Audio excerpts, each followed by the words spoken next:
Hi folks, so the ever popular Katana series, I should mention at this point that I never set out to make loads of videos on katanas because I'm not a katana expert, but I've owned a few katanas in my time. I've handled a lot of antique katanas at collectors' fairs and in museums as well, because I've had the pleasure and honour to be able to handle quite a lot of museum weapons over the years.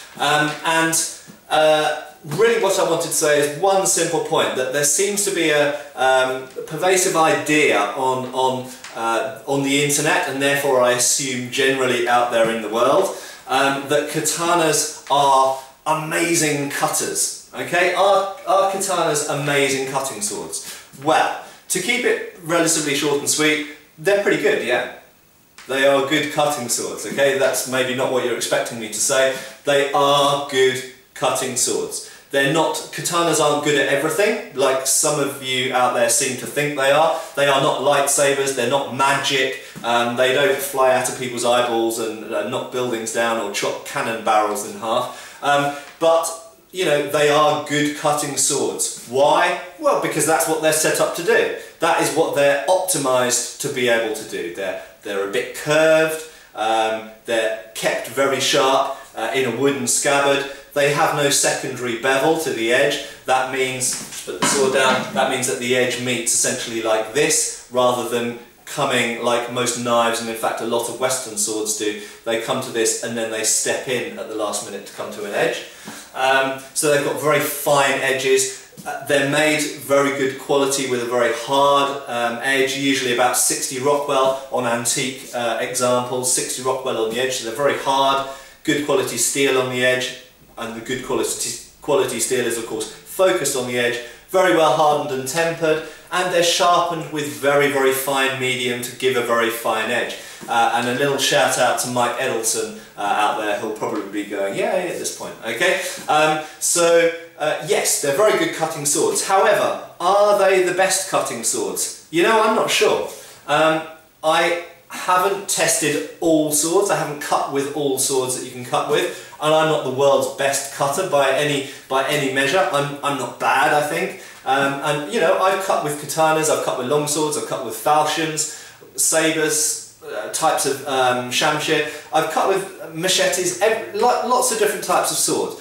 And katanas, I have to admit, are good cutters. And importantly, they're forgiving. Why are they forgiving? Because they're stiff. Okay, and one of the things that makes it easy to cut with a sword is if the blade doesn't vibrate much. A stiff blade is an easy blade to cut with, so anybody pretty much can pick up a katana, do their most crude baseball bat swing and cut pretty well. With a long sword, you need a little bit more skill, to be honest. They're more flexible in the blade. If you don't get the edge alignment right, you can have a really embarrassing bounce off whatever you're trying to cut.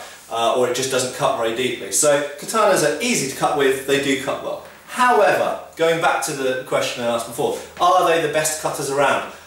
I don't think they are. I think, looking historically at what historical people said about different nationalities' swords, and bear in mind that I trawl through lots of 18th and 19th century documents talking about encounters with Japanese people, this is British accounts, and French in fact, meeting Japanese soldiers and seeing their weapons, or even trading their weapons and buying them and using them, and other nationalities as well. And I get the impression that pretty much universally it was regarded that the best cutting swords that you could get were from the Middle East and from India. Okay, so our old favourite here, the tulwar. I mean, tulwars had an awesome, legendary reputation for cutting ability.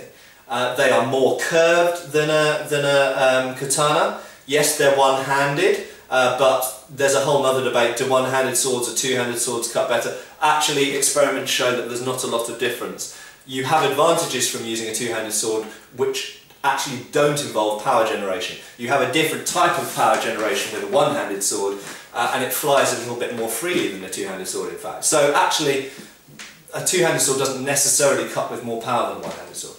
And you know, they're more curved, different type of edge on them, and if you look at the original accounts, and trust me, I've looked at a lot, and so have lots of other people I know, the Middle Eastern swords, the shamshir, the Turkish scimitar as it was known, but actually known as a kilit, and the Indian tulwar were really highly rated. So I haven't done the experiments, but my challenge to you is, if you think the katana is the best cutting sword, prove it, okay? There are lots of swords out there, there's lots of tatami mats and other cutting targets, green bamboo and so on.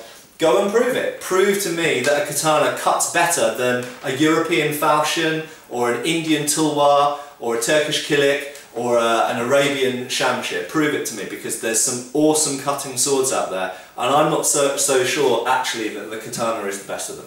Okay? Cheers.